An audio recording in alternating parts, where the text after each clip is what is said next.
All right, so here are going to be the answers for the food pyramids and food webs um, notebook.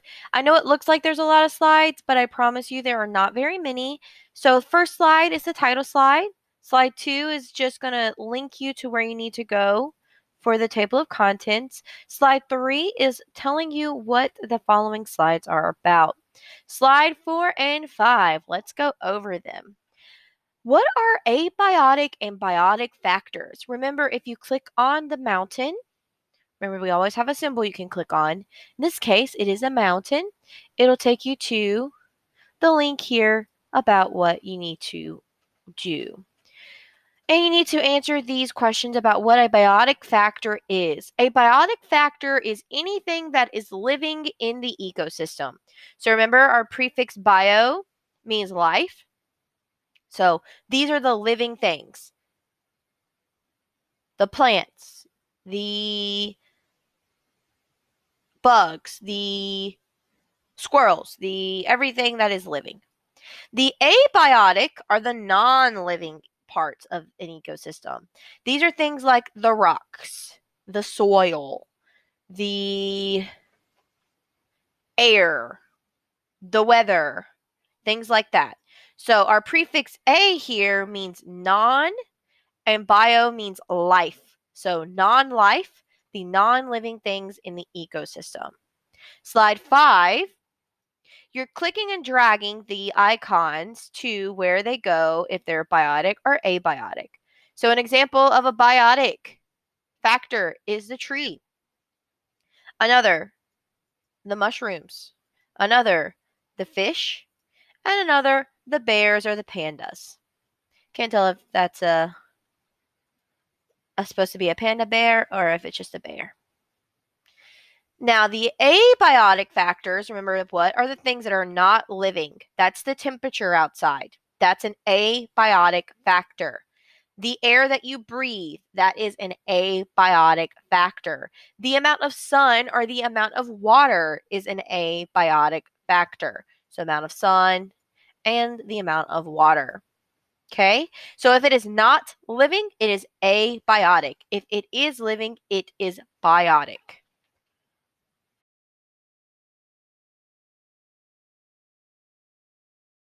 Now we're moving on to the types of different living things in an ecosystem. So we have producers. Producers make their own food. Consumers eat other things.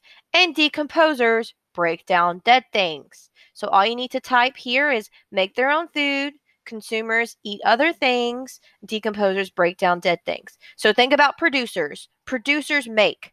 If you produce something, you make something. So producers make their own food. Consumers, if you consume something, you get it from somewhere else. So this is eat other things. Decomposers are things like your fungi. They break down the dead things. Remember when we talked about the nitrogen cycle? They were there. They were also there for the carbon cycle. They help break down those dead things. For slide 8, there are different types of consumers. There are different types of consumers. There are primary consumers. These consumers, primary consumers, eat the producers. These are your herbivores, your vegetarians. They don't eat any other producer. But something has to eat the primary consumers. What is that? Secondary consumers. They eat the primary consumers. Next, here we have the tertiary or third order consumers, and they eat the secondary consumers. So it goes primary gets eaten by secondary, secondary gets eaten by tertiary. If you go the opposite way, tertiary eats secondary, secondary eats primary. So remember, consumers means it gets its energy from somewhere else. Producers make their own food, and decomposers are a thing of their own. We don't consider them consumers.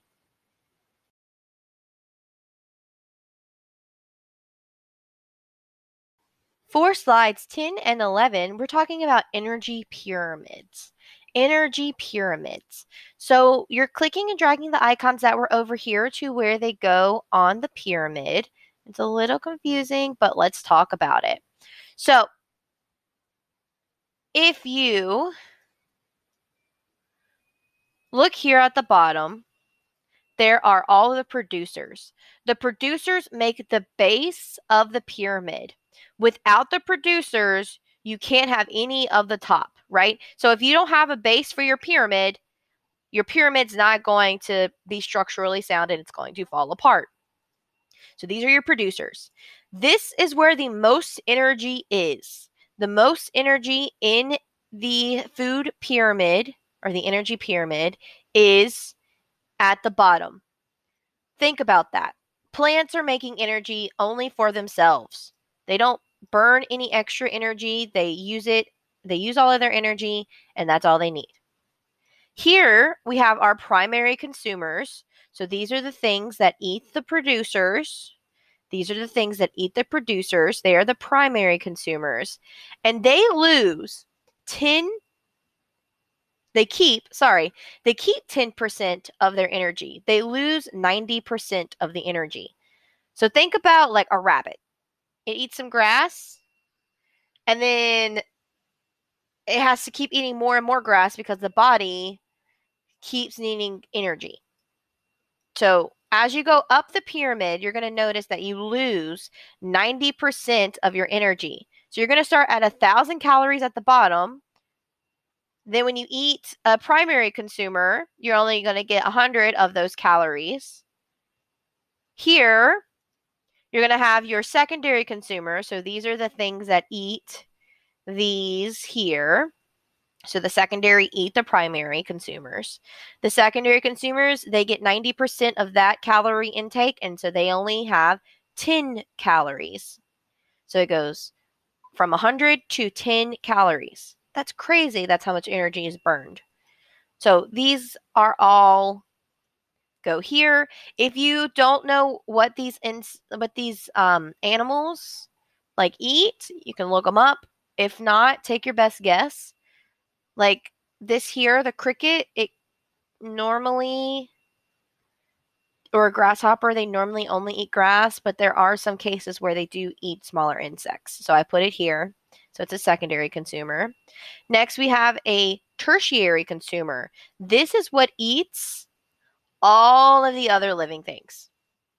So it eats the secondary consumers. So the tertiary consumer eats the secondary consumer. And this is where you have the least amount of energy. You have the least amount of energy at the top. Least amount of energy at the top. So you only have 1 calorie here. So you go from 10 calories to 1 calorie. So you lose energy as you go up. So think about the surface area at the bottom of the pyramid is larger than at the tippy top.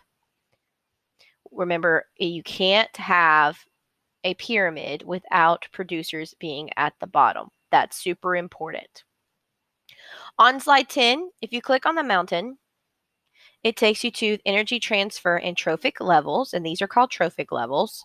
And you're going to tell me, after you watch the video, what goes up and down as you move up or as you move up the pyramid. So as you go up the pyramid, the energy decreases.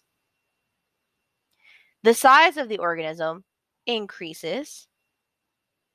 The population size decreases. So think about how many plants there are. So let's go back to our pyramid. Think about how many plants there are versus people.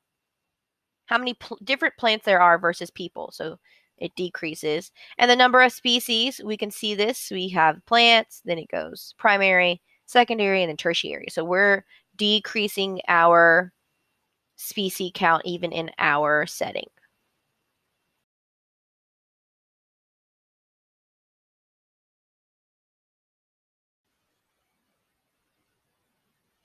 Okay, so for slide 12, we're going to do slide 12, 13, and 14, and then we're going to do 15 and 16 in the next, and 17 in the next clip here.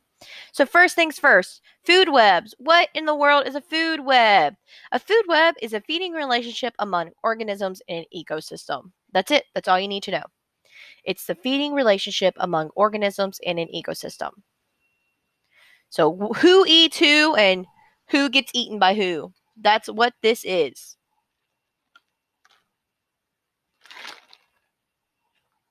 Slide 14, you are asked to move the images and add arrows. So how do you add arrows? So go up here at the top, click on select line, and then you can select arrow.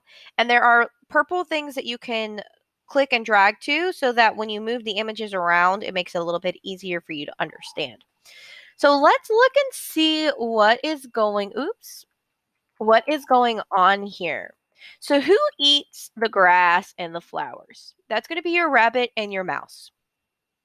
So your rabbit and your mouse eat both of those. So you're going to have 2 arrows leaving the plants and 2 arrows pointing toward the mouse. Why are we having them pointing toward it? That is because this is where the energy is going. Think of these arrows as energy arrows. You're getting the energy from the grass and it's going to the rabbit. The mouse is getting its energy from the grass, so its grass energy is moving to the mouse. Okay? The mouse and the rabbit both get eaten by the snake. So we make sure we draw an arrow from the rabbit to the snake, from the mouse to the snake, because remember, the energy is going from the mouse to the snake, from the rabbit to the snake. The rabbit and the mouse are also getting eaten by the bird. So we have that happening. It's also, the mouse can also get eaten by the bird. So make sure you have 2 arrows leaving that. So one pointing to the snake and one pointing to the bird. The next we have the snake. So the snake gets eaten also by the bird. So that gives you a total of 9 arrows. Let's look and see real fast though. I want to see. So that is a food web. This whole thing is a food web. Food webs are made up of multiple food chains. So let's see if we can isolate a food chain here. We have, oops, I didn't copy it. There we go. So we're going to mark that. We're going to close that off. And then we're going to also cover up the snake here. So you see the arrow is heading. So one food chain is just the grass, the rabbit, and the falcon. So this is a food chain. So grass is eaten by the rabbit is eaten by the bird. Now, another possible food chain is the grass is eaten by the rabbit is eaten by the snake, and then the snake is eaten by the bird. So that's one food chain we can have. We also can have the food chain with either the flower or the grass. So you can go grass. Let me delete this. You can go grass, rabbit, falcon. You can go flower, rabbit, bird.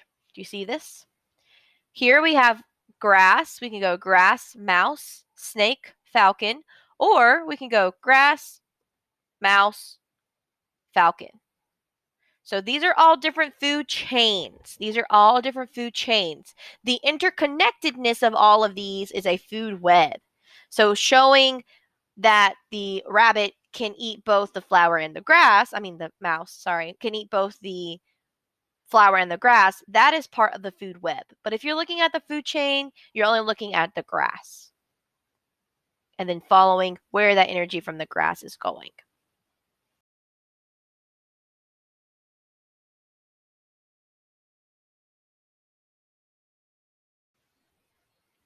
All right, for slide 15, you're going to look at this web here and examine the food chain and the food web and answer the questions below. Name one producer. So you could put kelp and other algae. You can also put microscopic plankton and algae. So these 2 things can be your producer, okay? So they're at the bottom of the food web. Next, we have primary consumers. Primary consumers. What is a primary consumer? A primary consumer is something that only eats the producer. So we can have sea urchin. So we need two of them. So we have sea urchin and we have sessile invertebrates. So these are things that don't move too much. Okay. Next, we have secondary consumers. So who eats the primary consumers? Sea stars. We also have larger crabs that could be a secondary consumer. See, the larger crabs eat the invertebrates. Larger crabs eat the primary consumer. Sea star eats the primary consumers. Boom, boom. So sea urchins, the abalone, and the sessile invertebrates. The sea star eats the larger crab. Oops. The larger crab eats the invertebrates. In the one food chain, it is the secondary consumer, so we're just going to say that is our secondary consumer. However, if we're looking at it, if we follow the food chain where the kelp is eaten by the sea urchin is eaten by the starfish, and the starfish is eaten by the crab, now it's a tertiary consumer. But in the case of eating the sessile invertebrates, it is a secondary consumer. So we have producer, first consumer or primary consumer, secondary consumer, and then tertiary consumer. So follow my mouse for that information. For slide 16, what happens to the urchin population when the otter population is low? So we have it's color coded, so let's look at it a little bit a little bit closely. We have the otters. Here are the red. The blue is the urchin, and the green is the kelp. So let's look and see what happens to the urchin population when the otter population is low. So let's look at the otter population in 1950. We have this. There's a dip. And then, the urchins go up when there are less otters. So the urchin population increases. Next on slide 17. What do you think would happen if an event wiped out all the sea urchins? So you no longer have the sea urchins. So what do the sea urchins eat? The sea urchins eat kelp and other algae. They also eat microscopic plankton and algae. So what might happen? There would be a lot of kelps and other algae and microscopic